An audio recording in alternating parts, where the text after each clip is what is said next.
Hello, hello, hello, and welcome to Scoutcast, brought to you by Fantasy Football Scout. As always, you are joined by me, Andy, FPL Mode, and we are also, finally we've got him back, joined by Seb again. How's it going, Seb? Hey mate, it's going really well, thank you. Has it been that long?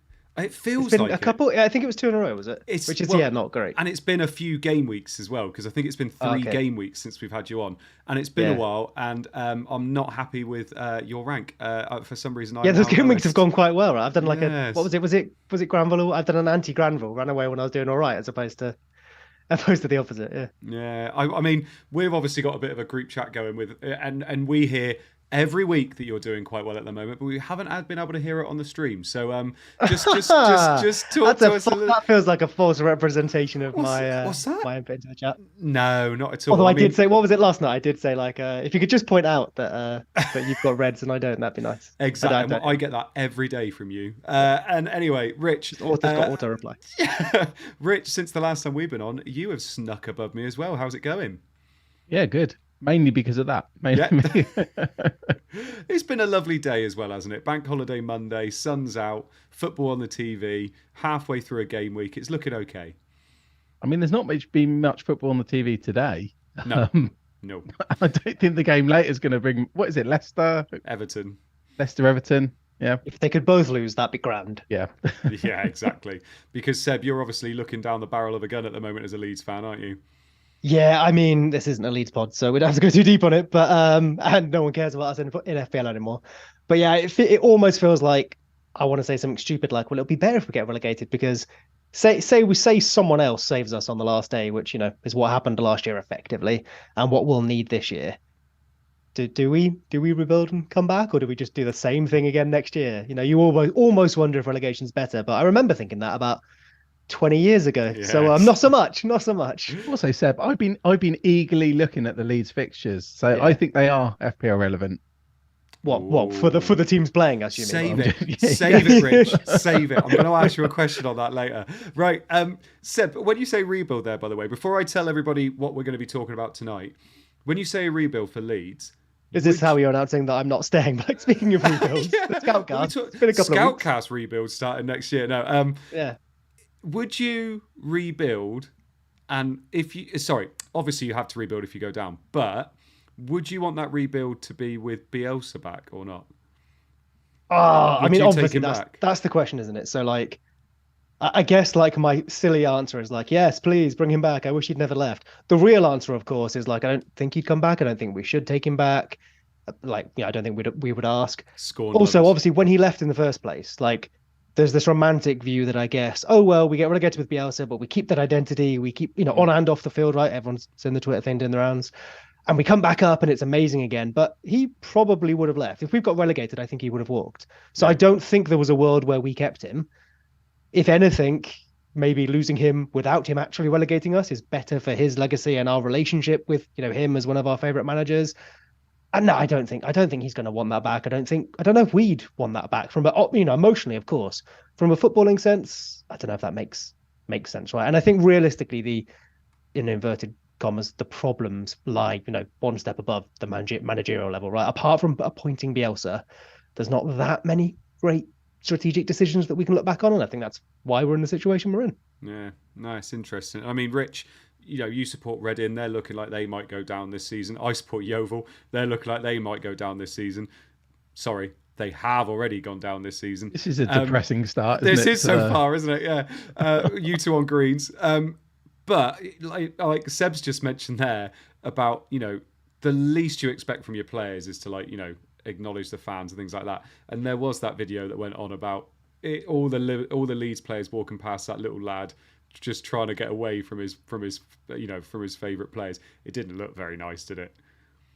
No, it didn't. But I think a lot of stuff overblown. That now everything's filmed, Yeah. as in constantly You filmed. catch Yeah, so everything's much. in focus, so you Have you ever can been twist there? anything to look bad. Have you ever been there at Reading? Like, stood there waiting to get some autographs and the players blank you, Rich? Or I've been in the changing room when I was about oh, 8 years calm old. down. Right, Yep, okay, yeah. right. We don't.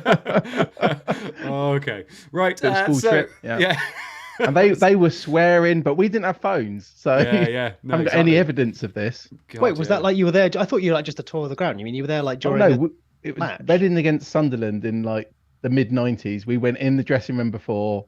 None of them wanted us there, as in they didn't I'm care not about kids surprised. That back seems then. like a really silly idea. Yeah, no, it was. It Yeah, definitely was. And if that was filmed, that would cause bigger media storms than yeah, Arsenal. You remember the Arsenal video the other week where they were signing the shirt for the Yeah, little girl yeah, but didn't acknowledge her yeah, or the yeah. Leeds fan? yeah. Yeah, much worse. Much worse. Anyway, swiftly moving on. So tonight then, for everybody that's joined us, thank you so much. We've got over 150 people in the chat at the moment, which, like we said, is fantastic for a bank holiday Monday, and also with the football on as well, and mid-game week. So thank you very much if you're in there. Tonight, we're going to be looking at our points so far. Obviously, this is mid-game week at the moment. I think we're just over 50% of the way through, probably. So we've got quite a lot of it left to go. We're going to have a look at our points. Going to have a look at fixtures. We've got one of Lego Mane's amazing fixture graphics, so we're going to have a little look at that as well. We're going to have a bit of a chat about differentials and a little bit of a chat about if for instance, I'm 91% template at the moment. Should I be looking to change my team a little bit, or shouldn't I? Just having that discussion. Seb will probably have a very short discussion with us, but it might be worth having a bit of a discussion. And then we're also going to look at our bus teams as well. We're going to have a bit more of a lengthy kind of Q&A at the end, potentially as well. But with it being a midweek pod, I think we could probably keep this to about an hour if we can, but we'll see how it goes. So first off then, we've got my points. So at the moment, I've got Raya in goal with 2 points, Estupinan with 9, Trippier with 2, Shaw with 7, Trent with 4. I brought Trent in for Zinchenko. McAllister and Matoma both got 1 point. They were both benched this week. We thought that might happen with some of the things that were coming out about the Brighton mids being very, very tired. McAllister and Matoma were name dropped specifically for that as well. Grealish with 1 point. Started, didn't keep a clean sheet, got booked. Absolutely dodged points as well. Like, should have had a goal and assist, but there you go. Rashford with 6 points, got the assist for Bruno. Salah with 7, and then captain Haaland with 16. Haaland with 206% EO, so as my captain, I wanted him to blank, as most people did, unfortunately. I had Watkins, Botman. Botman got 5 points, and Greenwood on the bench. I brought Greenwood, Salah and Trent in for Zinchenko, Saka and Kane. Happy with my moves because they set me up really, really well for the last couple of weeks, to be perfectly honest. And I played Raya over Kepa. Is what it is. I don't expect Kepa to keep a clean sheet anyway, so I feel fine, really. There wasn't a lot more I could have done. I couldn't have anticipated the Brighton benchings a couple of weeks ago. McAllister and Matoma have done me well since I've had them, so I think that was absolutely fine. Feel a little bit aggrieved with Grealish. I feel like he could have got a few points there. Trippier just has not got points for quite a while now. So that's quite an interesting one. Even Botman got an assist on my bench instead of Trippier getting anything. Estupinan finally got an attack and return. That was quite nice. And Shaw, obviously United and Brighton, the only 2 clean sheets this week.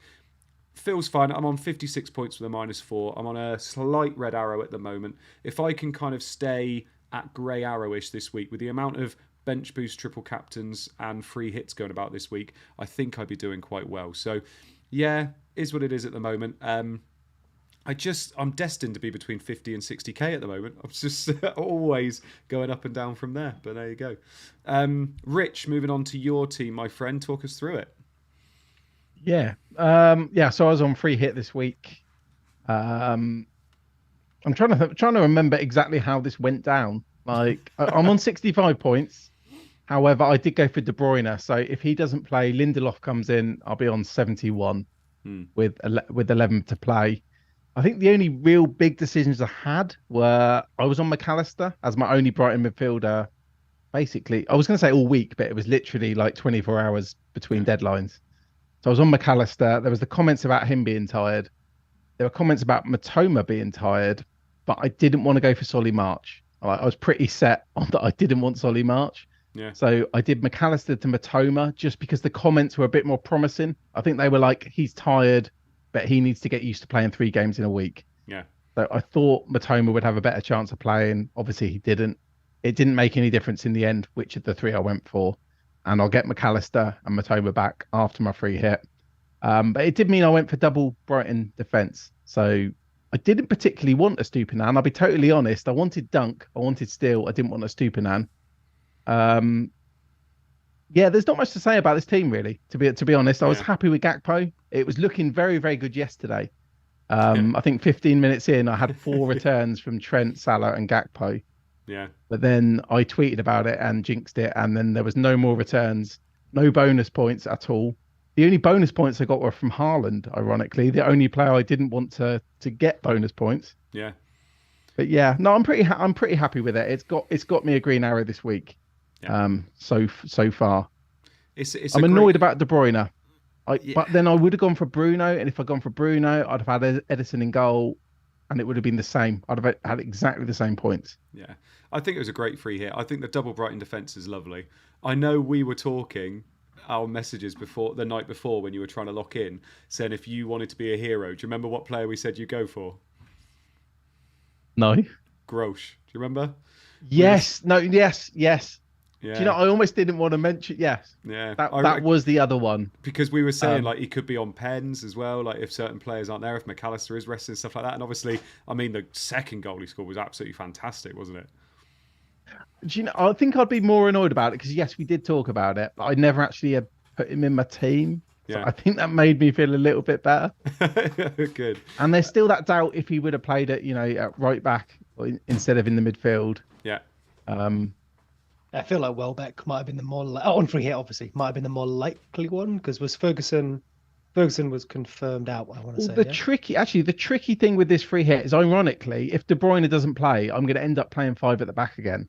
However, I didn't want to even play 4 defenders. I wanted to have 3, but there was no striker. So, like Seb mentions, Welbeck. Obviously, if we knew De Bruyne was out, I wouldn't have gone for De Bruyne. I'd have gone for Alvarez. Yeah. So the information we got could have been a little bit kinder this week. I feel like you had, because I know when we discussed this, 5 game weeks ago, probably about 10 days ago in real life, when me and Andy were free hitting 20 something, 9. We free hit 28, bench boost 29, something like that, wasn't it? 32, you free hit though, yeah. Oh, good. Yeah, I've been paying attention. Cool. Yeah. Free hit 32. But yeah, so we were having the conversation about would we effectively just trade points? And I think give or take, we have done. Or even if we one of us ends up doing better, I think the sort of EV, MD, whatever you want to call it, expectations will probably be about even. And the one advantage you really thought you might have had on this free hit, which is getting those doubles and getting information for City doubles, I feel like you really weren't given that advantage. Or if anything, someone like Bruyne, who could have been a real differentiator, you had that taken away from you almost. Yeah, I mean there was two key parts I think with this. There was the third City spot and the third Liverpool spot. And I guess early on it looked like Gakpo could have been the huge difference, being able to go for Gakpo knowing that Jota hadn't trained, even though Jota somehow got 4 points. Sure. So the third City, in my case, De Bruyne getting none, and then Gakpo getting 8. However, I mean, I didn't think Man United would keep a clean sheet, and now I'm sat potentially on double Man United clean sheet. So there's been some luck to negate from that, I guess. It seemed like the really good free hits this week were such gamble free hits as well. If you'd have asked us beforehand, should I go for Alvarez? Should I go for Enciso? Should I go for there were ones where we were the upside's amazing, but we had no idea the kind of minutes they'd be getting across 2 games. Enciso, there was every chance he wouldn't be starting one of those games. There's still every chance that he doesn't. Alvarez, we knew if De Bruyne wasn't playing that Alvarez would play, but whether that would happen was really tough. Obviously, they both absolutely, they did haul both of them, but it was such a tough one to call this week, and I don't feel like anybody can be aggrieved if they missed any of those points. I think Gakpo's a really good one from you, because obviously, apart from the week I owned him, he's done really well for the last 4 game weeks. Same. Yeah, I know. 1 point that week, and he's had 10, 9, and 8 the other weeks, but. It's penalty to Everton, by the way. But you got Everson on the bench, haven't you? Interesting. I don't care about my bench. No, I know. But it was an interesting one this week. And Seb, I know we spoke about free hits. Not on the stream because we obviously didn't have you on the other week. But it was a tough one to call this week with free hit, I think. And I think Rich kind of nailed it, didn't he? Oh, I think we have quite similar teams, at least in terms of the team offering, but Rich got to sort of optimize the players, even if post fact it wasn't. Although I say post fact, we're halfway through, right? You've just said it, right? And Cisco getting minutes or not, or Hakpo obviously playing up front because Jota was out, but now Jota's back. So should we go for Jota? We don't know right now. De Bruyne could play the second match and get 4 points, and it could be really frustrating that Lindelof could be on your bench. Or De Bruyne plays and scores a brace. We don't know right now. Like that's the thing. You don't want him to play until he scores in the first 5 minutes, and then you're like, oh, another one, please, Lindelof, stay on that bench. Well, if Brighton Man United is 0-0, then I will be an absolute winner by complete fluke. It would have been better for me going De Bruyne over Bruno if De Bruyne doesn't play. Yeah. Because I'll have got 8 clean sheets over the 2 games. I do like that. Hey, you were saying you wanted a week where the defenders finally did it. Yeah, not Diaz. I do That's like unexplained why Man City can't keep a clean sheet, by the way, isn't it? That's. I do like how Seb's a fan of the thong song, like you though, Rich. It's Enciso, not Enciso. Yes, Enciso. Fair enough. My bad if I pronounced that one correctly. I genuinely, I looked at him, but all the attackers, as in the non-Haaland attackers, had huge question marks over them. Yeah. I mean, Jota is lucky he's not on -2 points now. And the other two that did well had single game weeks, and that was Isak and Solanke. Isak and Solanke obviously came out quite well, 8 and 9 points respectively. Tony. I think it was. Yeah, Tony. But if you were on that a free was never hit, a goal. Sorry, if you were on a free hit, I honestly have not even seen it. I saw someone post the Rooney goal from whenever it was, so I'm assuming it's one of those where it came off the keeper. Didn't celebrate at all, unless he was trying to play it cool. I shall, given I think I've had the Tony pen miss, I shall take the Tony ghost goal and call it even. On a free hit, you would never have gone for Tony, Solanke, or Isak because they only had the single game weeks. So it's been a really interesting week this week, I think. But more on that when we look at Seb's team, because there's a certain Bruno Fernandes in there who seems to have a number that isn't a 2 or a 3 next to him. I know, mate. I know, and it's not his expected returns for once. Yeah. So I'll quickly run through it. Although it's very similar. So I didn't free hit. I had 2 free transfers, and goodness, can I remember what those are? We'll guess as we go through. So Steele in goal with the 6 so far. Trent was one of my transfers. I did Gabriel to Trent. I have Shaw, and I played Trippier over Ake in the end. That was one of those last minute. I was doing the com team, and then I was like, right, whatever saves in my team is what saves. Frankly, who knows, right? Ake looks like he may be back in training, so maybe he plays in the week, and that doesn't come off. But Newcastle conceded from quite a low number of XG, if I remember correctly. I don't think there was much on target, so whatever. I can't really complain either way. Salah's captain with a very jammy return so far, I think. Fernandes finally did some things that's nice. I'm happy I kept him, and I'm very surprised that a lot of people, not necessarily free hit, because obviously Rich could do whatever, but I'm surprised that people who had the route to Salah or Fernandes or both didn't go there in these coming weeks, and I'm kind of happy they didn't, right? Like Fernandes, maybe a slight gift, Fernandes not returning the last few weeks, and so people kept off him. I'm very happy to have my points there. Rashford, which everyone has then. McAllister and Matoma, the news wouldn't have changed anything for me. I wasn't taking points hits to do that, and I want to have him for later in the season, but yeah, fair enough, same as Rich. Tony, who, as you've said, I wouldn't have had on free hit, had to play because he's in my team. My only other singler apart from Trippier. Haaland captain, like everyone else, which actually lost me rank ridiculously. Yeah. One of those things that you wish you didn't know. I just want to cheer on Haaland. And then, the bench, the only significant thing that really there is Ake, who I've chosen not to play. Botman got an assist, but I was thinking beforehand, before we came on, is there any way I could spin it? They'd be like, I considered playing Botman. I really did. There's just nothing. Like if you thought Newcastle were going to concede, Trippier's more likely to get an attacking return. He's more likely to get bonus. If you thought they were going to score from a set piece, well, you'd have Shah at some point, not Botman. I have Botman because he's cheaper. There isn't a world where Botman got in my team, so that assist will stay on the bench, and I think fair enough. Yeah, no, I like it. And do you know what? It was interesting when you were talking about Steele there as well. The one move I did think about doing as well, and would have been for another -4, was getting Edison in. Rich, you've already spoken about Man City. They are, based on XGC, and we've said this all season, the best defence in the league. Why do we not own any of their players in terms of defensive? Or why do we always own them and they always disappoint? Like Edison has been probably one of the worst players in the league to own in FPL this season. I've never known someone tweet saying, yes, Edison, is always, for God's sake, I own Edison, and he hasn't kept a clean sheet again. Why is it? Like, he should be an absolute nailed player to get into your team when there's a double game week. There's 2 double game weeks left in this season. And even then I was like, no, I don't think I'll do it. Like, why is it? What's going on? Honestly, the fact they keep conceding, even setting aside Edison, it makes no sense. As in, they should be keeping a lot more clean sheets than they do. It seems to repeatedly happen where they have like one shot.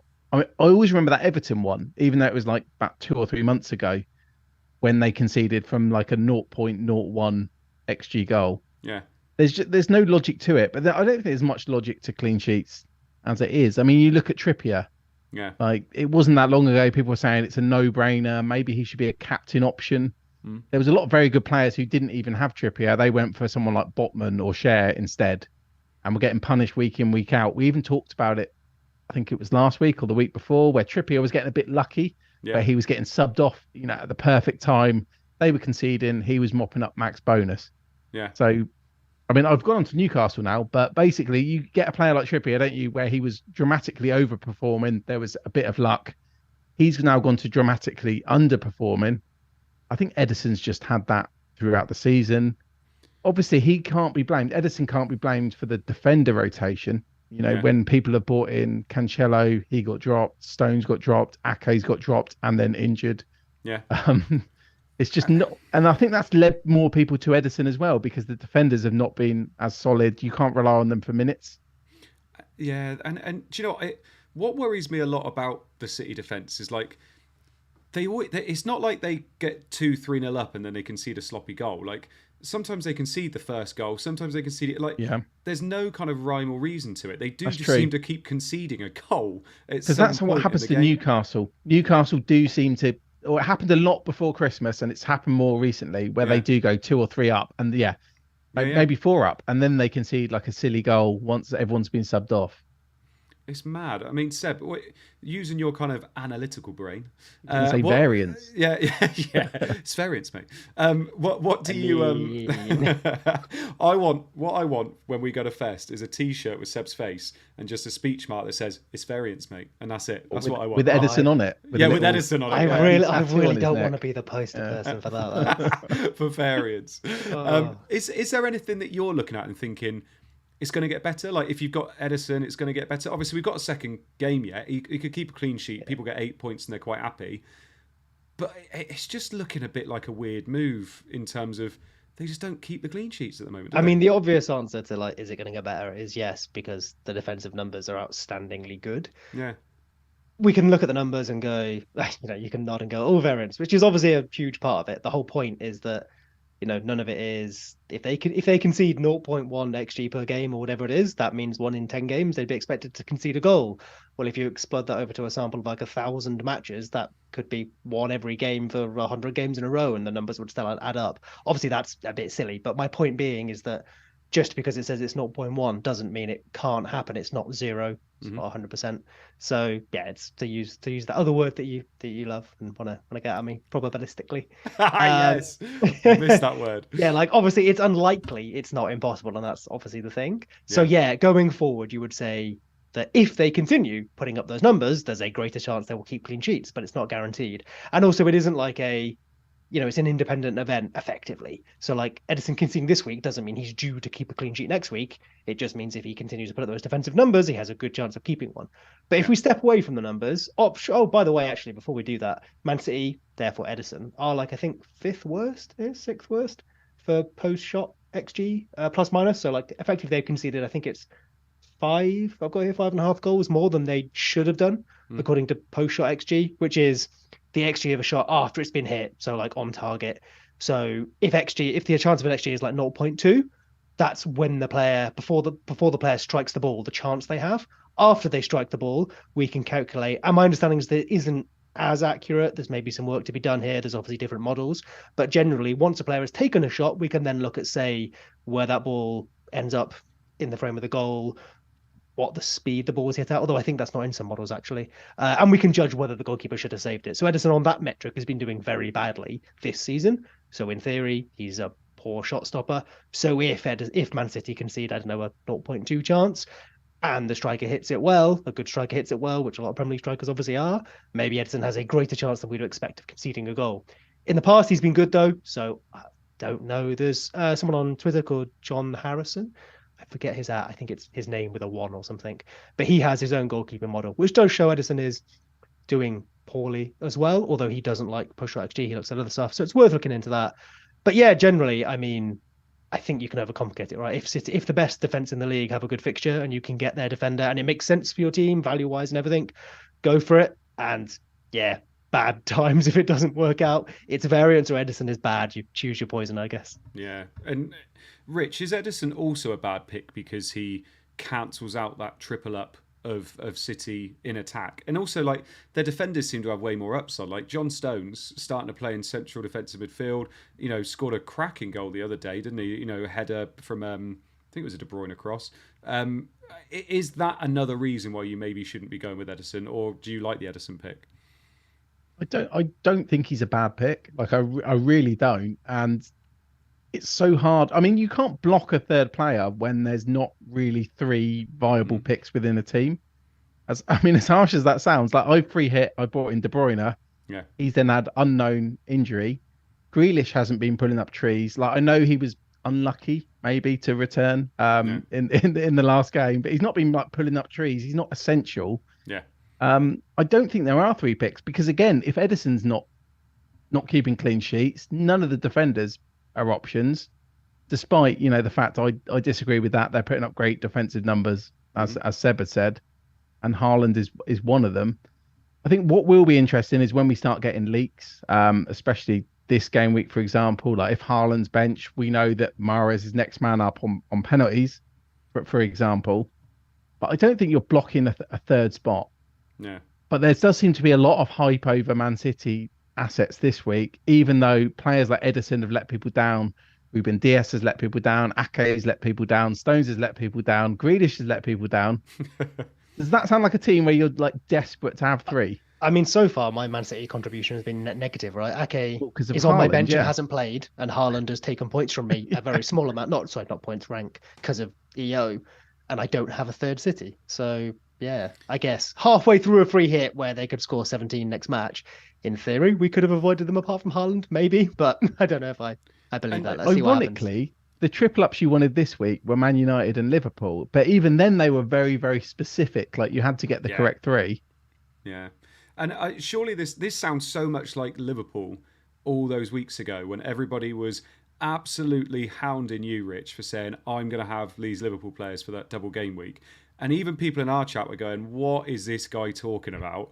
And then, of course, what happened? We got to the double game week. People had Liverpool and they did well. And it just feels like we're going to be getting to that big double game week where City obviously have those nice fixtures and people are going to want those triple City. I mean, I get it. That third one's kind of tough to look for. Seb, is there anything that says maybe we can go with the risk of going with an Alvarez? I guess we see how KDB is at the weekend. So far, this game week, if you went Alvarez, that's obviously a lovely play. I wasn't tempted myself really because I guess I didn't really have the facilities for that. I could have done, maybe, I think I could have done Watkins. I did Watkins down to Greenwood, so I've got a bunch of money in the bank now. I could have done Watkins to Alvarez, but I'm not sure that would have been great going forward if then he doesn't play. It's one of those that in hindsight you go, oh, if I'd known KDB was injured and therefore I know Alvarez is next in line, it's a cheap forward, cool.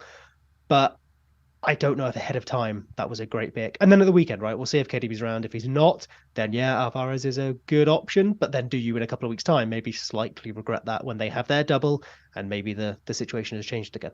Yeah. No, it's interesting. I do fair play anybody that went for it. And like Seb has just said as well, if KDB is out or if he's out for whatever amount of time, Alvarez seems to be like an excellent pick moving forward. But it's I think it was risky this week. But like I said, if you went for it, fair enough. Now we're going to have a look at the fixtures. So we've got one of those lovely graphics, like I said, that Lego Mane always makes. Absolutely fantastic. Make sure you follow him on Twitter because he is brilliant. He's a lovely bloke as well. We're going to just have a look here in terms of, we've got Game Week 35 that's coming up very, very quickly. Obviously, the end of this week that we need to make sure we're locking in for. I think it's a 1:30 deadline, isn't it? It's one of those weird, I don't think there's a game. Yeah, there's 3 p.m. kickoffs. So yeah, about 1:30 in it. Yeah. Which should be good because that means we get, obviously Man City's the big one, but we should get, I forget how many matches are at 3, but more than one suggestion of lineups if they're out there, which is good, right? Which would be really nice. Yeah, I mean, if you want to really ruin your Saturday, sit around on Twitter at 1:25 on Saturday. Yeah. I know a lot of people are going to be looking to roll this week because of however much their team is set up for the future, and with Game Week 36 being a double. But what I thought we'd just have a really quick look at here is obviously we have the big double game week in 36 where Brighton and Newcastle play. I say big, big in terms of the players that are playing, Brighton and Newcastle. We got the very big one in Game Week 37 where Man City, Chelsea, Man United and Brighton all double as well. So a lot of our kind of transfers are going to be tailored around that. If not, we've already got those players anyway. But it's just looking at those fixtures now that we've only got 4 weeks left and just thinking, is there any team or any player that you're looking at there that isn't currently being talked about or is still quite low owned that we're thinking, actually, I don't mind having a look at this kind of player. He's on my watch list and maybe you could get him in if you've got, a spare transfer elsewhere. I mean, Rich, if we start with you, is there anything that's kind of, flashing out at you there? So for me, and this is going to sound very biased, but it's been part of the decision why I free hit this week is to have the Arsenal players. I know they've not got a double. I know not because I did a poll on Twitter yesterday. It was like 70% of people don't have a single Arsenal. Yeah. But they are without a double. They are, they're high on this fixture ticker.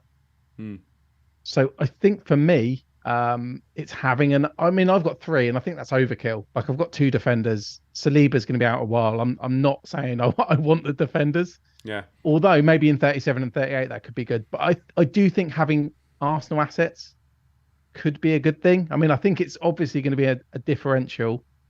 It's not exciting or groundbreaking. Yeah. But we talked so many times, didn't we, about Saka being like criminally underowned after the World Cup.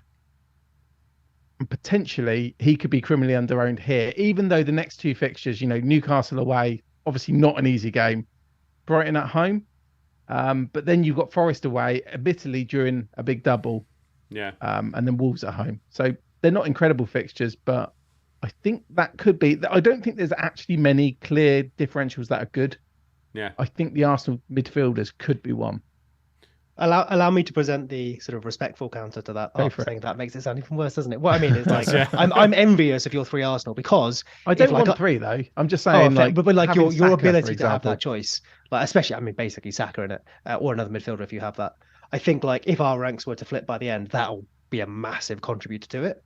But I guess I'm not. If I was that worried by it, I'd be trying to make it happen. And hey, maybe I do end up with an Arsenal player again, especially Nottingham Forest and Wolves the last 2 fixtures. But Chelsea, but still Chelsea. They're not bottom half, I guess. Or to be fair, that's part of this game week as well. So yeah, and true. So then like Newcastle, Brighton, I think is like I'm very happy to sit that out from Arsenal players. And then the last 2 I'd like to have. But for me, it's a question of the alternatives. So while I think Arsenal, we got their like top quarter, just about top third in the fixture ticker here, but I have double City. I'd like triple City, who are top. I have double Liverpool. I'd happily have triple Liverpool. Chelsea are there. I mean, I've just sort of alluded to if they're good or bad, but they're above them. There's Tottenham people have Kane. And then just behind Arsenal and Man United, I've got 3 Man United. And then when we look at what Arsenal players you might want, I think forwards, we're probably, Jesus is there, but maybe those spots are taken up by Haaland and someone cheap or people who still have Kane. So the midfielders, well, there's Salah, there's Bruno, there's Rashford, there's my double Brighton. So I don't know if I have room for Saka became Fernandes for me. Do I want to reverse that? I'm not sure. So then it's probably just the defence. And I have Trent, Trippier, Ake, Botman, and then I forget, doesn't matter, I guess. Luke Shaw. So once again, I feel like an Arsenal defender definitely could slip into that defence, but I feel like I have 80% maybe better or similar options. So I think in isolation, while Arsenal could definitely be good picks, and if you're looking to get players that others don't to gain some points, I think it's a wise shout from Rich. But as someone who's in the opposite position, I'm not overly worried about it. But check in again in Gameweek 38 when Rich has flipped me because Saka scored 5 goals. I'm not even dead set on keeping Saka. Like there is a scenario where Mahrez, I don't think Haaland will be benched, by the way. But if there was a scenario where Haaland was benched, we knew Mahrez started against Leeds, I might make the switch. But I guess my question would be, if we just look at like Saka, for example, against Grealish. Grealish obviously has an extra game. Sorry to pick on Grealish. But Grealish has that extra game, which I don't believe is an extra game because I don't think he's going to play one more game than Saka. Would you rather have Grealish than Saka? Just as a pure example, because Grealish is like 40% EO. Yeah. So I think I'm probably a little more confident in Grealish's minutes than you, but Saka versus Grealish in a straight shootout, I'd have Saka every time. But I don't have Grealish, so I guess I know that wasn't your point; it's a hypothetical. But in my situation, I think there's a third option, which is neither. I think you put it fair. early on. I think you put this best, right? If you're looking for something different, Arsenal are right there. They've got decent fixtures. They're a very good team. They've got well-priced options. They're perfectly made for you to go, I'm third in my mini league, 20 points behind, that other person just has Seb's midfield. Seb's not, I'm not saying that person's copying me, but Seb isn't considering Arsenal, so maybe they wouldn't because they've got a good midfield. So either I finish third or fourth, or I go Saka and I try and edge up that ground. I think they're made for that. But outside of that situation, like I'm not feeling like I need to desperately get them in. Whereas at other points in the season, we look at people who could be differentials, but also are just actually the best route to try and go forward, which Saka has been for a lot of the season, to be fair. I think I'd own Grealish over Saka for the next 3 weeks. Yeah, I think I would. I think I would. Yeah. Oh, I do. Yeah, true. But I think I would.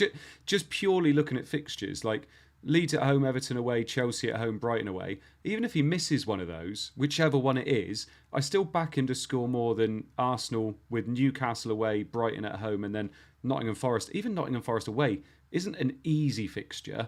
I know they're not as good as maybe they were, but it's not an easy fixture, and teams don't tend to score a lot of goals at Forest. So I still think I'd back Grealish. As if, like you've just said, it's whether Grealish plays 3 of those 4 games.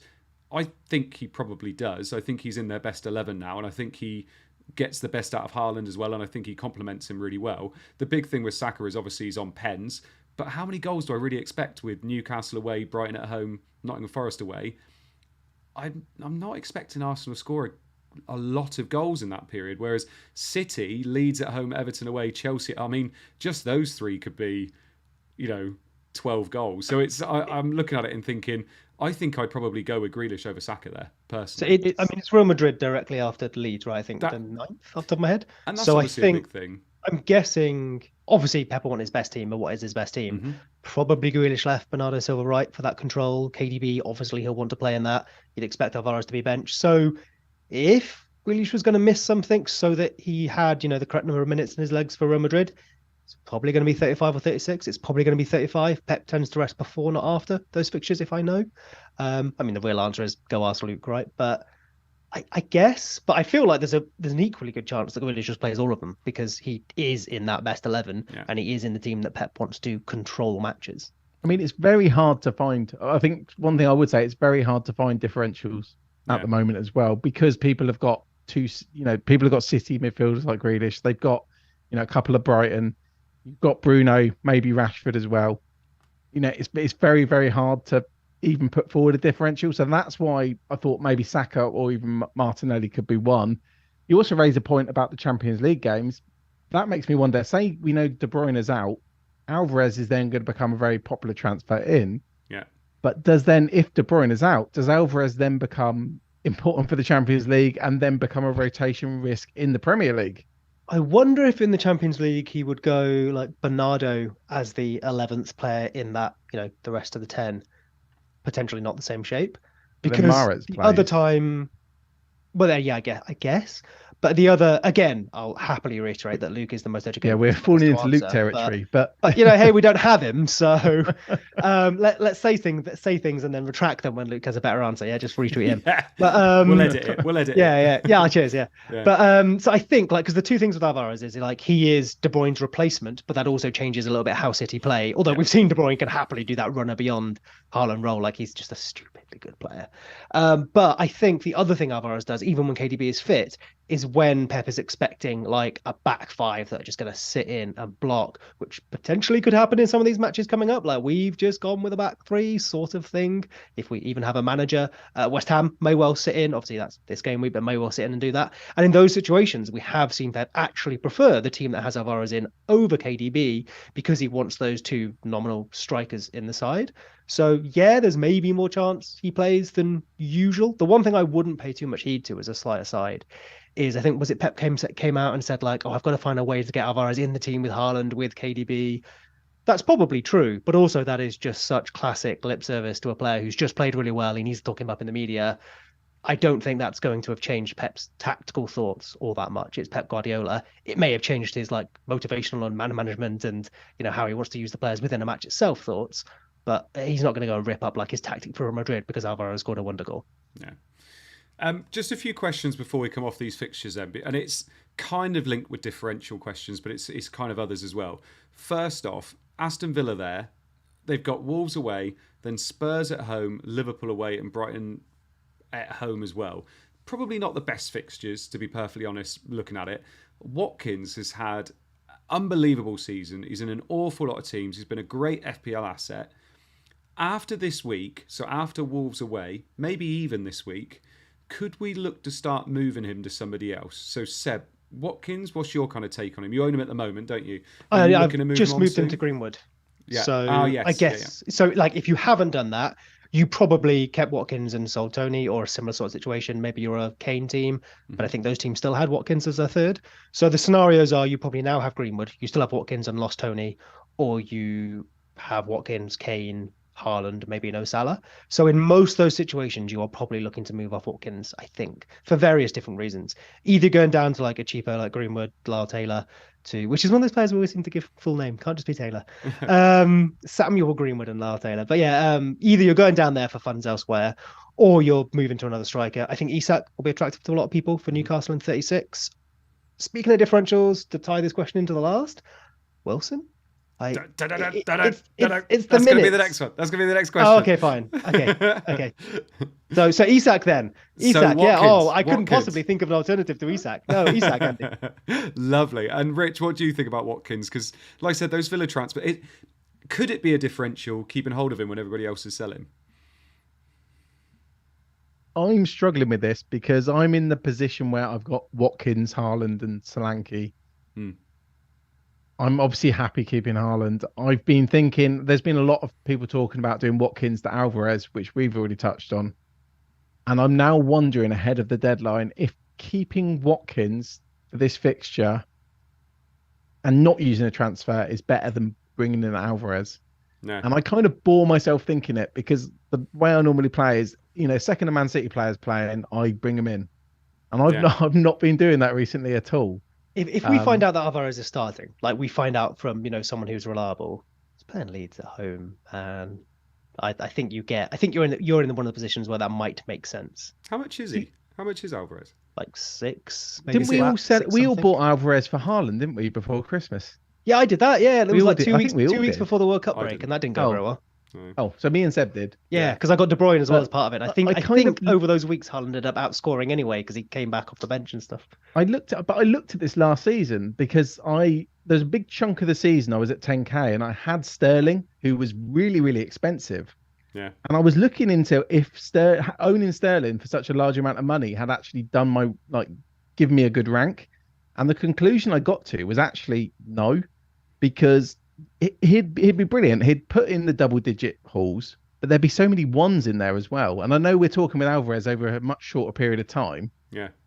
But that's why this season I've been a lot more reluctant to go to City players. Mm-hmm. Obviously, I've not had a particularly good season, but I'm trying to think a little bit more before I do it. Do you think because we've had Haaland as this sort of just like magnet, not just for points, but for like FPL attention, that there's been less of a desire to go or find City players because we can sate that I must get on City because they're great and they have good fixtures by just having Haaland captain, even though in an actual like rank sense that doesn't really make any difference compared to not having City or whatever, trying to find a better option. Whereas in the past, right, there was Aguero, there's maybe Sterling and Jesus, there was Kevin De Bruyne, he obviously had that one poor season, had outstanding seasons. You got Mahrez, Foden right at times, but even with all of them, even with Aguero with his injuries, it felt like there was always that little bit of risk. We've never had I'll just get that amazing Man City player, and now, I have a City player, cool. What is taken away, actually, is... Because, I was thinking about this the other day, because this is the kind of thing I sit about thinking about for some reason. But, yeah, you bring in a Man City player, you're not thinking, I could bring in Sterling and captain him. Like, no one's thinking, I'll bring in Alvarez and captain him, unless Haaland's benched. So you're not bringing in a captain option. So I think that detracts from it a little bit as well. Yeah. And that's why a lot of stuff's going to wait. We're going to wait for the deadline and hope these team leaks are correct and hope the websites don't crash. Yeah. Neither of which are guaranteed, by the way. Oh yeah, do your bus team, please do your bus team. By the way, I should just clear things up just in case anybody's listening a bit confused. When Rich is talking about Sterling, he's talking about Sterling for City those years ago because Rich had some amazing weeks year, when when Sterling was at City. Obviously, we're well aware he's at Chelsea now. We're not about him like he's like a relic, like I'm talking about Pele or something. Yeah. Back when he was good last year. Yeah, a legend. So second question. And Seb alluded to it just a little bit a little while ago. I was going to talk about Newcastle. Obviously, they have their double in game week 36. They have Leeds and Brighton, and then they've got Leicester, and then they've got Chelsea. Nice fixtures until the end of the season after game week 35 when they've got Arsenal at home. A lot of people are starting to think about getting Callum Wilson instead of Isak. Lots of people are starting to think about getting Isak. Some people are starting to think about maybe do they get both Callum Wilson and Isak. Obviously a big thing with if both of them are playing, Callum Wilson is the one on penalties. But I was listening to the radio after the game last week, and Eddie Howe was specifically asked, are you going to be looking to try and get these two players playing together more often? And he was like, well, we'll have to wait and see. So he was very non-committal about whether that not will like happen. Pep. No, not like Pep. So, yeah, no. we'll play them all. Yeah, exactly. So it's interesting in terms of that we're even thinking about this because Isak is the replacement for Wilson eventually, but obviously Wilson's playing very well when he plays at the moment. So Seb, what's your kind of take on the two of them? Are you tempted to go for Wilson instead of Isak at some point? If I had more confidence in Wilson staying fit, not just staying fit, but obviously the reason he stays fit is Newcastle manages minutes. So if he is fit, he still doesn't necessarily get 90s because Newcastle are managing his minutes to keep him fit. So, you aren't getting probably 90 minutes every week from him no matter what. But if I had confidence in him having enough minutes to return, he's only going to play 9. Like you say, he's most likely on penalty if they're both on the pitch. I think he's maybe slightly, without looking at historical numbers, a slightly better goal scorer, just in terms of Isak may bring more else to his game, whereas Wilson, I think, probably has a better XG conversion to goal rate over his career so far, maybe, or at least a bigger sample for which to show it. When I haven't got a spreadsheet, mate, I just read. I've got nothing. I've got nothing. I have to actually that was a watch long football. sentence to be that high for as well. Maybe had a little bit of I don't know, you've heard me speak before. That's how it is. I know. So yeah, I think Wilson is a tempting one, but it's one of those where you go there if again you're chasing but you're chasing within a reasonable distance, right? If you're well off the pace of your mini league or something, maybe there are other battles to be fought and you don't want to just put yourself right down the bottom. If you're just off the top and you know who that top person is going to go for if they're playing in a certain way and you can maybe counter that, you're probably giving yourself a 40-60 obviously against chance of it coming off, but you're giving yourself the chance of it actually coming off as opposed to guaranteeing that it doesn't. So that's where Wilson would come in for me. I think Isak is the safer pick, especially given their prices are quite close, I believe, right? Yeah, they are. And Rich, how do you feel about the two of them? Because Isak was somebody that he's been on my kind of planned transfers for game week 36 for quite a while. Watkins to Isak just makes a lot of sense. Wilson's obviously coming to the fore a little bit now. It's just hard to trust his minutes, isn't it? Yeah, I mean, it's a bit like we talked about last week. That I'm happy. I think you're happy too as well, just to wait until game week 36. Because crucially, if one of them gets injured, and it seems like they're both injury prone, you're obviously going to want to go for the other one, and it's probably your captain option as well because it's a really really bad double for Brighton. They've obviously got Arsenal and Newcastle away. Or maybe I need to get my glasses sorted. No, you're right. Yeah, you're right. So Brighton have got an awful double. So I think a lot of us thought we were going to be captaining Trippier. Still not a bad captain option, despite the lack of clean sheets. Yeah. So yeah, I'm more than happy to wait. I think if I was going to go for it now, I'd go for Isak because it feels like the safer pick. It feels like he's probably less injury prone of the two. Yeah. I think it must be hard to bench him that often after the non-assist the other week as well. Yeah.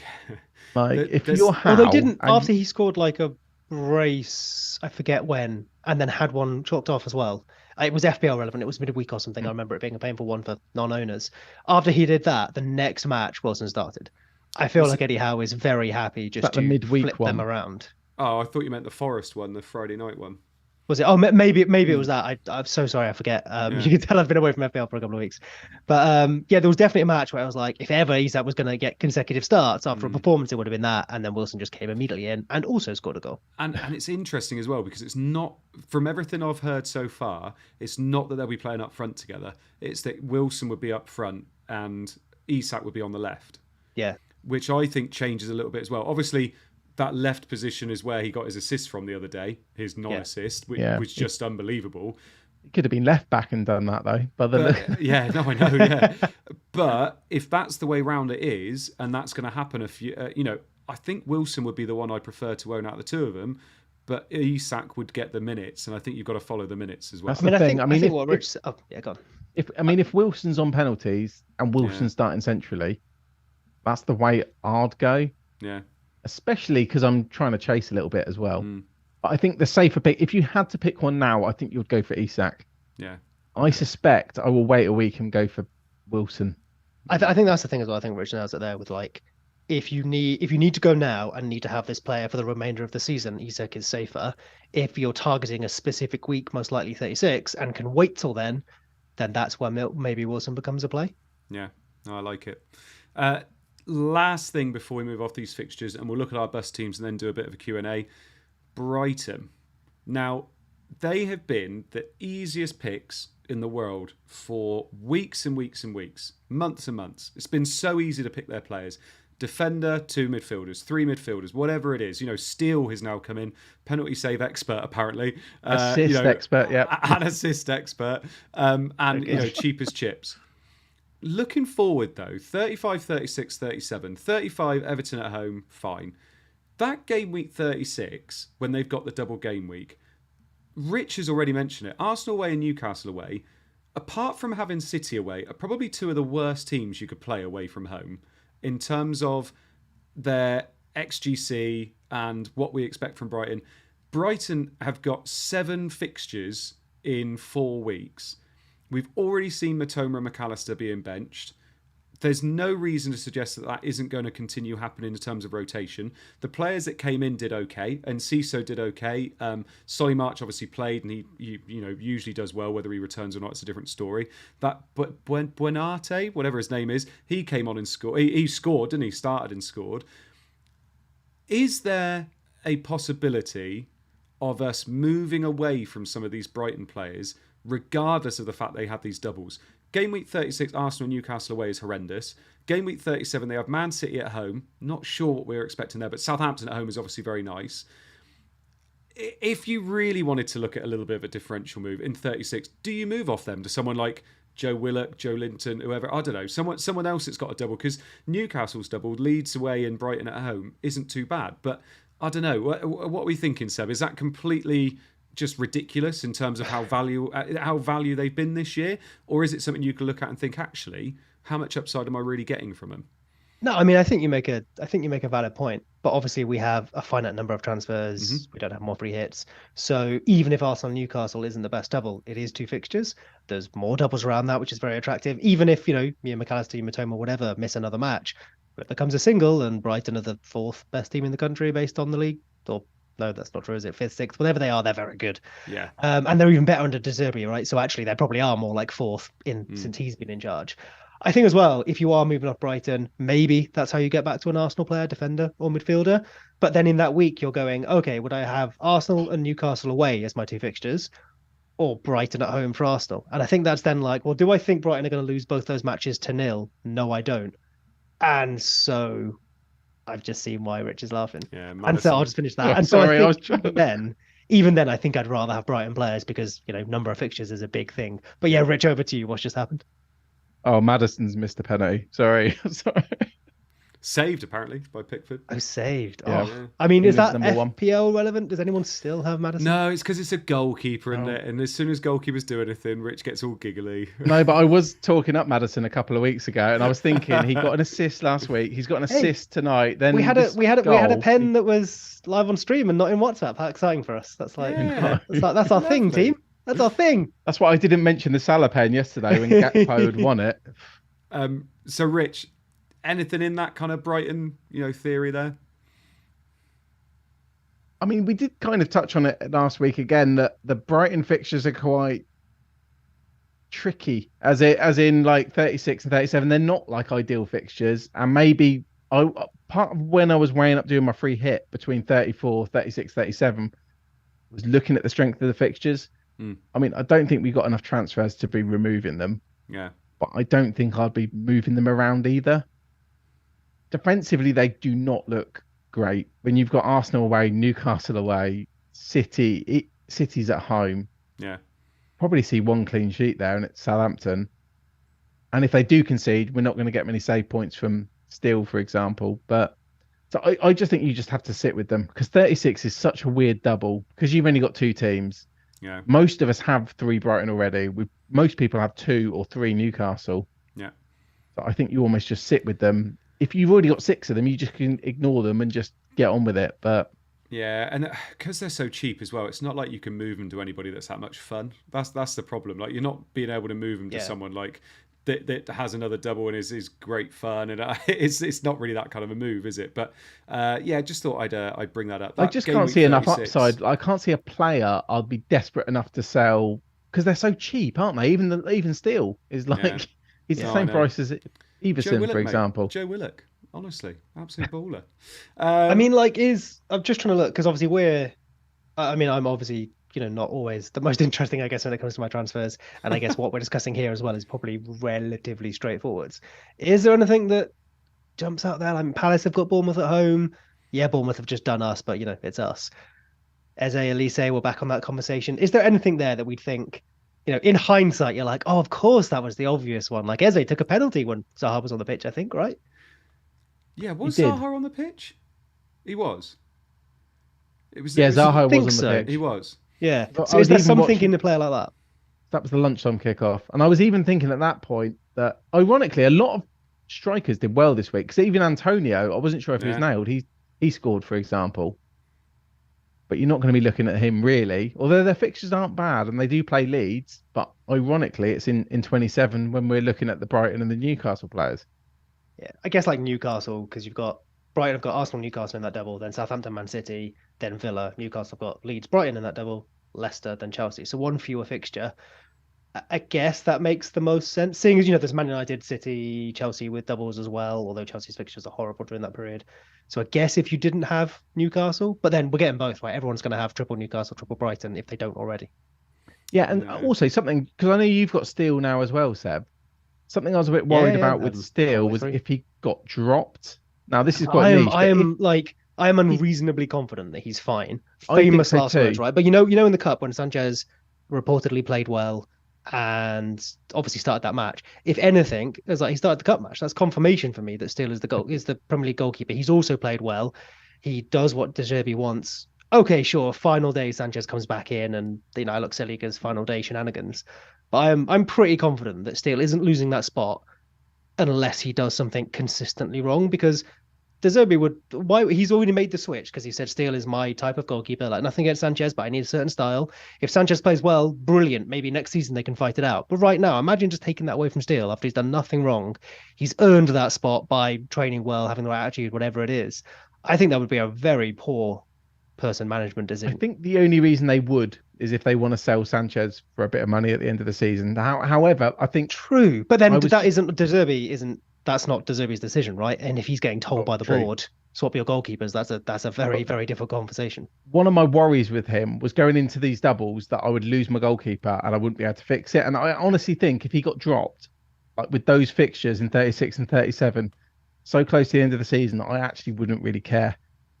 As in, I wouldn't make two transfers to get rid of him. I wouldn't bring Sanchez in. I think I'd just deal with it. I mean, Kepa's my backup, so as long as he keeps his place, I've got a double, which will concede 17 goals in, and then I've got, fair enough. But then it says a lot about the Brighton fixtures that we wouldn't potentially care that much about losing someone, and especially at the end of the season.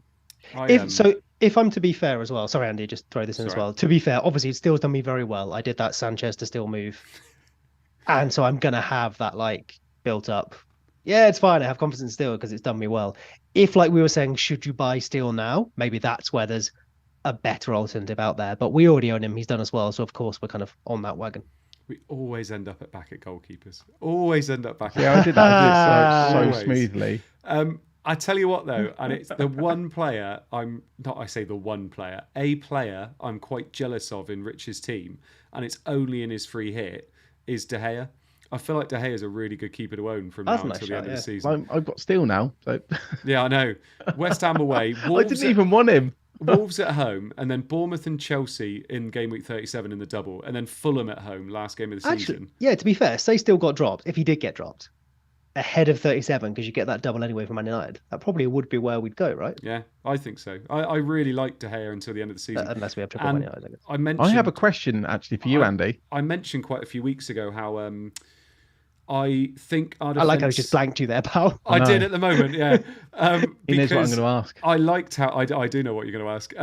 Because with Casemiro there, even if we've got okay defenders behind, our defence is better. Whereas, like we said before, good defenders but nothing in front of them, they're less likely to keep a clean sheet. Whereas with Casemiro there, we do look better at keeping clean sheets. If that makes sense. Is De Gea actually more nailed than Steele though? Like, because there's also a chat that he. No. I mean, yeah, you're the Man United fan. You tell me. Yeah. There's no chance. Oh God, there's no chance De Gea misses a game until the end of the season unless it's through injury. I've said that now. But also, just look at the home games. Like 3 home games in the last 3 game weeks with the double in there. I think that's pretty nice, isn't it? Wolves, Chelsea, and Fulham, who aren't exactly great in front of goal, at least 2 of those teams. So. Yeah, I think De Gea would be my keeper of choice going forward. Rich, what's your question? That I'm pretty sure I know what it is. I think you do know what it is because obviously I haven't got a Man United defender. Yeah. And Shaw's quite expensive. So would you go for like Dalot, for example, over Shaw? Would you just go for Lindelof, who is the reason you keep clean sheets, not De Gea? So something I'm going to be looking at, and I'm sure a lot of people will be looking at, is which Man United defender to buy. Yeah, Shaw's still top. Even though he's playing left centre back, he still hoovers up those bonus because playing centre back, he obviously racks up the passes as well. Dalot's fight. The big thing with Dalot the bonus as well. Dalot he does when he plays, and it's. I think I was quite bullish before we started here, saying he's pretty much nailed now. The thing is with Shaw playing left centre back means that left back role is vacant, and obviously Dalot's been playing there, and Wan-Bissaka's maybe been playing on the right. When Wan-Bissaka doesn't play, Dalot comes over to the right, and Malacia plays on the left. I think Dalot is pretty nailed for minutes now until the end of the season. The big one is that game week 37. Will he play both of those games? And I can't guarantee he's going to play both of those games because he'll play one of them. It's whether he plays both of them. He'll get minutes in the other one, most probably. But will he play both? I think that's a tough ask because we do have cover in those places. And also, there's also the possibility that Lindelof and Maguire, play okay. I don't know. Lindelof's done really well. It's just whether Maguire plays as well. That's the thing. Like Shaw playing left centre back's fine. It's whether he wants to play Lindelof and Maguire one game, play Shaw left back, and then Wan-Bissaka on the right and give Dalot a bit of a rest. So it's I think Dallow's a good pick until the end, but Shaw's still top for me, even though he's playing left centre back. He seems so much more fun. Oh, he does. Yeah, he does. Yeah. Shaw's if you were very free good, hitting though. 37, yeah, I'd probably be like Bruno, Rashford, Dalot. If we had a good idea that he'd play. But Shaw's if you were free hitting 37, I'd be pretty tempted. Shaw's even 34 as my first sub, I couldn't bring myself to go Dalot over Lindelof. I mean, I guess you had the same choice, to be fair. Yeah. Shaw's going to. I would 100% always pick Shaw over Dalot, even though Dallow's playing on that wing. Just because of the bonus of Shaw as well, and Shaw still takes some of the set pieces. So be fair, I think I'm said I'd be tempted. I'd definitely pick Shaw. So then it'd be, am I picking Shaw and another defender? That's it. It's whether you go. I quite like the idea of going double United defence from now until the end. I think that's quite nice. It's just, can you spare a transfer on a United defender when you've got all those other players doubling that are in midfield and attack? It's tough, but I don't hate United's fixtures until the end of the season. So where are our transfers going, team? Because I have no idea. Okay, one of mine's going to be buying a Man United defender. I feel like mine are relatively planned out, and they're pretty. Well, there's not that much in there. I almost need. Famous last words, right? I need an injury. I don't mean like, obviously, firstly, I don't want to play a day injured, and secondly, I don't want my team to get ripped up. But I feel like I could almost end the season with like a spare transfer for no real particular reason. I was using FPL team. Peter, massive shout out again. I was using that and I was looking at my transfers. I've got Isak in 36. Apart from that, I've got no idea what I'm going to do in the other game weeks because my team looks absolutely fine. Like, I've got genuine benching headaches every week now until the end of the season. I mean, I'm benching players like Trippier. I'm benching who's the other ones I'm benching? Watkins, I think I'll bench. Yeah, benching players that I'm like, I don't know how I'm going to be getting away with benching these players. Don't get me wrong, injuries will happen, players will go out of favour, all that kind of stuff. But it's tough to know how I'm going to use my transfers moving forward. But yeah, it'll get done at some point. I think problems. I'm struggling to. I'm wondering how many hits I'm going to have to do. So really? Is that Oh. just because like you're carrying the free hit team, so you're obviously in a slightly my free different? hit's doing really well. I don't know how I'm going to do. Oh no. Doing really well, mate. It's not top scoring on the podcast right now, is it? Come on. Only because the bench hasn't come into play yet. Sorry. It's a community team honour, is it? Where did that pop up? Oh yeah. Oh well, we got that because they're doing great. We don't, but quickly talk to us. Oh, about it, so- I'll go find it while you just talk. Okay, well, shall we have a quick look at my team? So this is my bus team, because I've realised we've actually been talking for a while. I said we do this in an hour, and we haven't even done a Q&A yet. So my bus team at the moment, I've got Kepper in goal, Estupinan, Shaw, and Trent at the back, McAllister, Matoma, Grealish, Rashford, and Salah in the middle, and then Watkins and Haaland up top. I'm benching Trippier at the moment. They've got Arsenal at home, but I'm benching Trippier. Again, benching headache. If I were to play Trippier, What? who do I bench for Trippier here? Trippier's like my main defender this week. But who do I bench for Trippier? I can't bench any of those defenders. Hold on, it's not loaded for me. Oh, there we go. I can't bench McAllister or Matoma home to Everton, and they've got their rest now. I can't bench Grealish, Leeds at home. I can't bench Watkins, Wolves away. Who do I bench? It's disgusting. Actually, I've just seen it. And This is where's the problem when you upside? don't have steel. Trippier, not getting any points at the moment every week. He's got Arsenal. I genuinely, it's Trippier I'm benching this week. I'm rolling, I think. Unless something happens midweek. Maybe. I think that's nice, man. I don't want to say Man City players will get benched, but maybe if there's a leak, that might help you as well. Well, yeah, and it's nice having that bench. Obviously, I've got Greenwood there. Greenwood, You got obviously one. not coming in. Yeah, but- of course you got one because you're. Yeah, I've got Also, one- I would actually. Harry said in the chat, but I play Trippier over Shaw as well. Really? Yeah. I'd play Shaw. I don't think Away to West definitely Ham? play Shaw. Yeah. I mean, I didn't even think about that. Shaw was playing for me. I don't think I'd play. Also, Saying Harry that- didn't say that.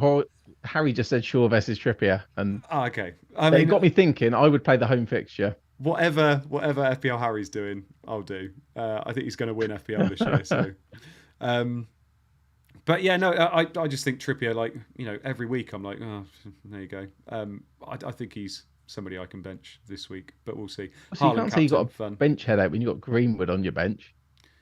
What? It's a very minor bench headache. Where's this Rich been all week? What's I'm just this? saying. Where's Just Sassy Rich? saying. Where's Sassy Rich come from? Why don't you play Greenwood over Haaland then? Yeah. Oh yeah. Oh good one. What a headache. Right, Rich. Let's have a look at your team, shall we? Oh, look at all that my Arsenal. team Talk us through doesn't it. look as good. Talk us through it. I can't see it yet. Hold on. I have to actually go to my actual team. Oh no, signed out. Go to do mine while Rich finds that. No, hold on. I can do it on my phone. No, because we'll have the same issue again. Because then I'll have to go Yes. back to Rich's and. I've got Don't mine here, hate. so I've got mine Hold here, on. so I can say it. Okay, so I've got Steele in goal, Trent. Oh, there you go. I've got Trent at home to Brentford, Trippier at home to Arsenal, Gabriel away to Newcastle, and Salah, Rashford, McAllister, Matoma, and Saka, and then Watkins and Haaland potentially captain. I've got a bench: Solanke, Botman, and Zinchenko. That's a bench. I mean, it's not that different to yours. I've just got I've got Trent basically. I've got Trent.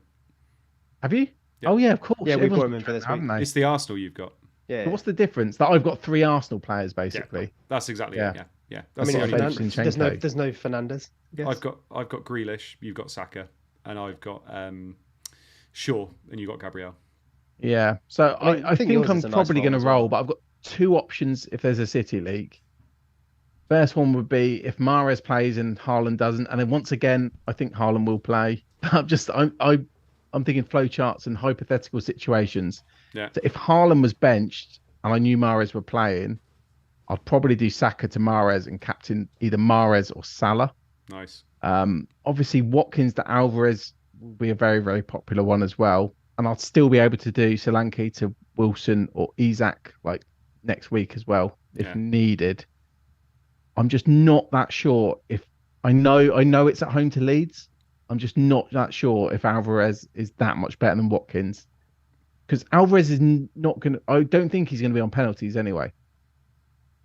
Nah, you'd need both Haaland and Mahrez to sit for that, right?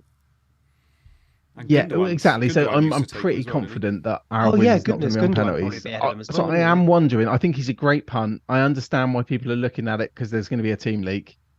I'm just wondering if he's that much better than Watkins when we know Watkins is going to get 90 minutes.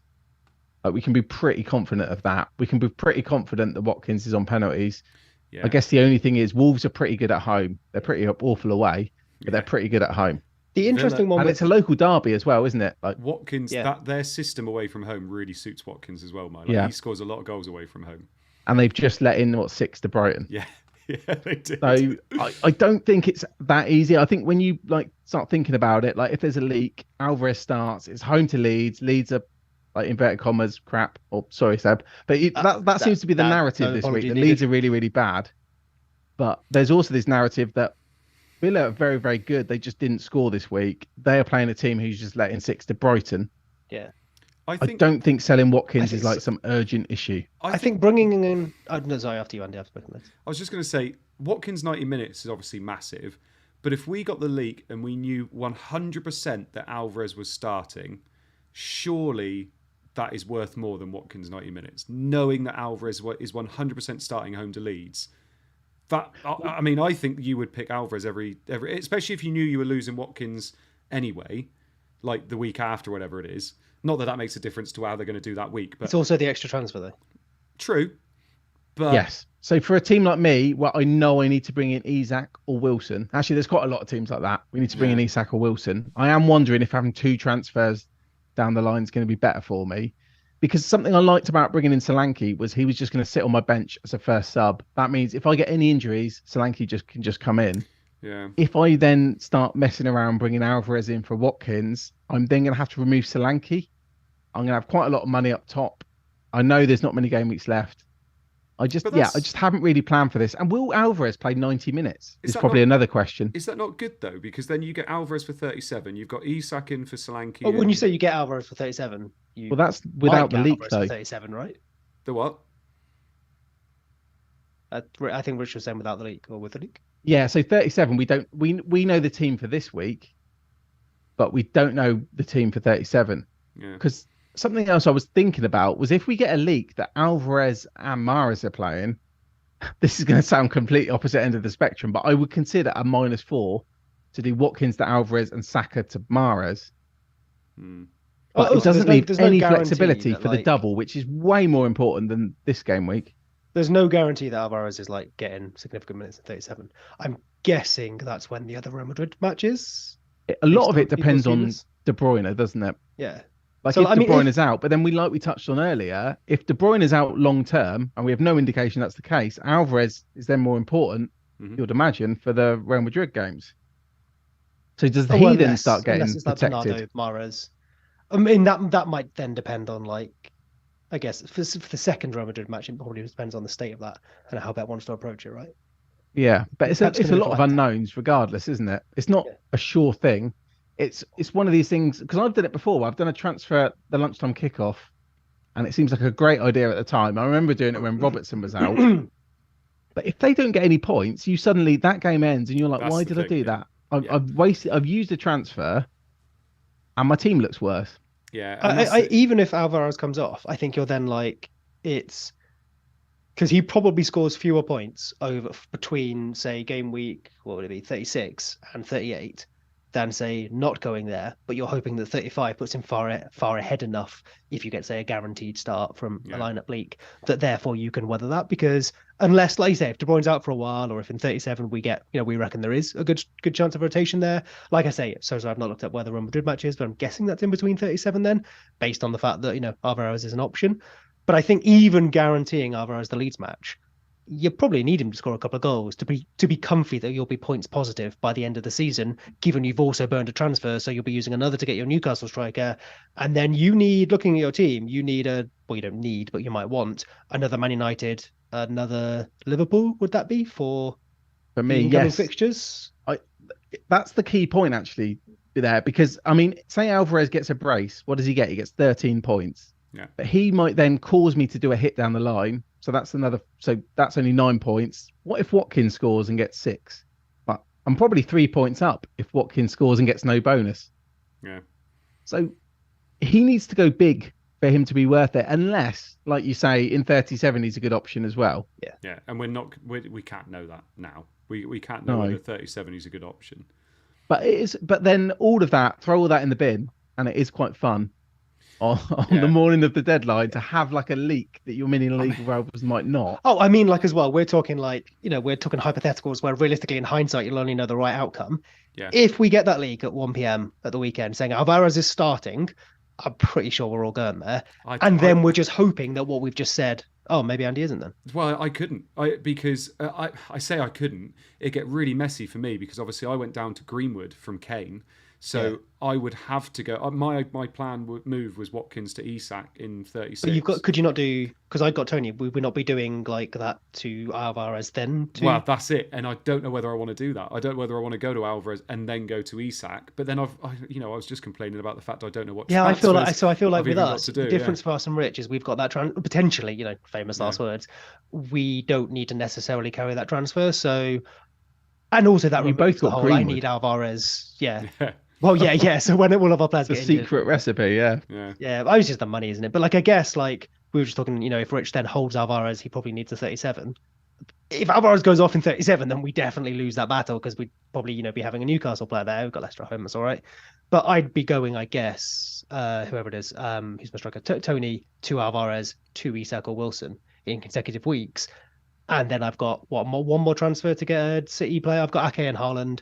So I'd be going back to a City player for I'm going to reverse it, aren't I? I'd probably go back to Alvarez again, or probably like I'd say a City defender, something like that, I guess. I suppose the important question, Seb, and you'll have to answer this quite quickly because we're running out of time tonight. How badly are Man City going to beat Leeds at the weekend? Oh, so bad, so badly. I mean, Man City will concede because we discussed earlier it's inevitable. But yeah, there's revenge on the cards for that 10-man victory under Bielsa a couple of seasons ago, isn't there? I was just thinking, imagine Leeds win 1-0 and Greenwood scores. Could you imagine? Told you I had a benching headache. Told you I had a benching headache. Haaland can score a hat-trick of own goals if Leeds win. I will take that very happily. Right, Seb, this is your team, mate. Like I said, unfortunately, we're actually struggling for time a bit. So just I'll fly through it. We've discussed everything, yeah. So Steele starting, Trent, Shaw, Ake. The real conversation is Shaw or Trippier. Some smart people have said maybe Trippier, so I will look at that. I'm unsure at the moment. Unsure. Salah vice captain, Fernandes, Rashford, McAllister, Matoma, Tony, and Haaland captain up front. Obviously, Tony's got Liverpool away there, but potentially there's a transfer to happen. Potentially, I play Trippier as well. That is my team. Would you like the community team? Yes, go on then. Tell us about the community team. That was team. really quick. It's not even popped up on my screen yet. I don't have a picture of the community team though. No worries. So I will fly through. They're currently, this is, their scores at the moment this week. They're on 66, I think. 66, which puts them about level with Rich.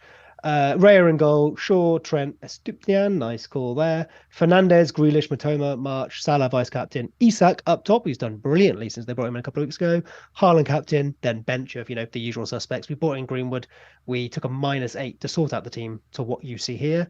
We are currently sat 20,000 overall, so beating me, beating Andy, beating Rich, on the heels of Joe. Although by the heels I mean about 12,000 away from Joe. Oh, is Joe 8k at the moment? Something like that. He's in top 10k, isn't he? He's just hanging out there, getting grey arrows. Oh, this is what happens when you leave the Scoutcast. Exactly. You finally start playing well. Yeah, exactly. Might have to do it next year. Right then. He's been doing grand. Yeah, no, good man. Community, let us know your questions. I did say we'd do a lengthy Q&A. That's because I thought tonight would be about an hour. We're on an hour 20 already, so it won't be as lengthy as I thought. We were talking about differentials earlier, and you mentioned Joe. He's got Kane still. Yeah, nice. That's another, because I was thinking of Saka, but Kane's another one. But he's got Kane effectively over Salah this week, right? So Kane, Kane's probably ahead of Salah at the moment, but all Salah has to do is turn up to even that, I think. I'd definitely rather have, I mean, I guess I had that choice. I did have Kane. I'd rather have Salah. Potentially another differential. Now there's no double for Liverpool. Yeah, their fixtures are decent, right? It's only singles, but their fixtures are decent. It's Harry Kane, so not as good a differential as Undav. Come on. He was on our list. I know we were taking a Mickey all the time as well, weren't we? Going, Undav's top of the list. He's just like top Undav. Yeah. Was that skill or luck? Was that skill or luck? Let's go for luck. Definitely luck. Right. Historia Film says, what do we do with Jota? What do you think, Seb? I assume you own him. If you're what to do with him, you hold him. Yeah. Rich? Yeah, I think you hold. I mean, I guess the same discussion, actually. maybe he'd be the kind of perfect player to sell for Alvarez, for example, because there's no I wouldn't be bringing him in double. if that's the question as well. Well, But yeah. FPL Big Head says, would you get Wilson for Jota if you had to use a transfer this week, Rich? Oh, so you've got 2 free transfers after a double. Yeah. It's a baller just a move. flex. It is a flex. Yeah, that's a big flex. I don't hate it, but obviously there's still the other game. There's the other game to go, isn't there? I wouldn't imagine Diaz is going to get that many minutes. Like, it seemed pretty pre-planned that he came off about 60 yesterday. Yeah. Seb? I mean, obviously we need to know the rest of your team, right? So probably no, because I'd favour a role, and if you have to burn one, which they may, there's probably something else you can do in your team that is like a higher value move. Yeah. Animations says he's going to be on my bench anyway, so do I transfer Watkins out for Greenwood this week? Seb? No, roll. No. Rich? Yeah, roll. Yeah, I'd say roll. I would never when a player gets injured next week and you've burned a transfer, you'll wish you had it. Yeah, and also like Watkins plays 90 minutes, like Rich said, 90 minutes penalties. You might need that first bench spot. The fixtures are so thick and fast at the moment, and rotation as well. Like, look at KDB with Rich. Like, he might need Lindelof on the bench. Yeah, you just, might need just get that cash next Watkins. week if Exactly. if that's what you want. That's the thing. You can cherry pick players and still get them wrong. Oh yeah, big so time. To pick them a week or two in advance is even well, it's an impossible task, really. Yeah. Omar, I have 3 Man City and 2 free transfers. If we do get a leak, can I sell Haaland for Alvarez and Grealish to Mahrez? So basically, if we get a leak that Haaland isn't playing, should you transfer Haaland out? Seb? Rich mentioned this earlier, didn't we? We tried this before Christmas and it didn't quite come. I think KDB missed a glorious chance. It didn't quite come off. Obviously, I thought the move was there for me at the time, but you're going to want Haaland back, and there's a lot of value, probably, maybe, being eaten. So I think you need to look at what you're going to do afterwards, and if you can reverse that move satisfactory. Yeah. Rich? Yeah, I think the difference when we did it was we knew the World Cup wildcard was coming up. So, but we ate a lot more value back then as well. Yeah. So, I mean, maybe one of them. I mean, if you got 2 free transfers, you could do a one, like a Grealish to Mahrez was one. Sorry, I've been distracted by Pirates, Seb. Yeah. Carry on, Rich. If you have to use a transfer, for example, say he's got 2, maybe Grealish to Mahrez isn't the end of the world, and then still have 2. But be careful with it. You can get really carried away with these single game weeks. The important one for City is the double in 37. Yeah. I mean, the important thing is the Twitter screenshot, really, isn't it? So, take it minus 12. Little flex. What, when you tweet it about 5 o'clock and you've got 5 points from your 3 City and you use 2 transfers. It goes both ways, though, doesn't it? My tweet about Gakpo this week got about 600 likes. The one where I said I owned him in the 1 week, he got 1 point. Yeah, people love it, don't they? You didn't even really own him. You rented him. Yeah, I did. Yeah. I rented the poor version. Yeah, I got him from Wish. Mahomey says, if Haaland is out, who do we captain? I don't even have even looked, have I? No. Rich, up to you. So I was thinking about this earlier because it's what I do. So Salah would be the obvious one. However, if Haaland's benched, Mahrez on penalties. If Mahrez starts, I think Mahrez Salah is close. Like that. Maybe Kane. I'm probably captaining my Man City replacement with Salah as vice, I guess. Yeah. Maybe. I mean, if we're getting leaks, when do Brighton play? Do Brighton play it? Oh, they don't. Because I've obviously got McAllister and Matoma. I'd be tempted, but without a leak, probably not going back. Yeah. Calm Bugler says, this is the best podcast to get your child to sleep. Oh, thank you, Calm. It's based on a tweet that I did earlier about not sleeping from 1 till 4 last night. And he said, I'll just put some Scoutcast on, it will knock him straight out. It's like, yeah, it probably would, yeah. Entirely fair. I went through like a long period of like listening to podcasts to go to sleep and just, the ones I found really interesting, but something to send you off. Lovely stuff. Right, thank you so much, community, for listening. We topped it about just over 400 tonight, so thank you so much for coming in and listening. It's how it happens. We didn't really have a set kind of thing tonight saying this is exactly what we're going to talk about. We thought we're just going to put the fixtures up and see what happens, and we ended up talking for an hour and a half. So that's what happens when you got 3 guys that absolutely love FPL talking about it for an evening. Shame they couldn't be here tonight. No, exactly, yeah. But you got us. Rich, thank you so much for coming tonight. I hope you enjoyed it, my friend. I did. I'm looking forward to the rest of my free hit. Yeah, good. I'm not. Well, this is the last thing I can enjoy this season. Looking at my team this week, it's awful. I think between Gabriel and Zinchenko. Yeah. Oh no, I know. I'm benching Trippier. He's your most important defender. This is lovely. So you know what's going to happen. Seb, thank you so much for joining us tonight. I hope you enjoyed it. I really did. Yeah, thank you so much for having me. Yeah, no worries. And chat, hopefully the rest of the game week goes well for you, and hopefully next week you do well too. Like I said, 1:30 on Saturday is the deadline, so make sure you don't miss it. And we will see you all next week. Looking forward to game week 37. Is that right? No, game week 36 it'll be, won't it? Yeah, cool. I was well ahead of myself then. Right, thanks so much, guys, and we'll see you next week. Bye-bye.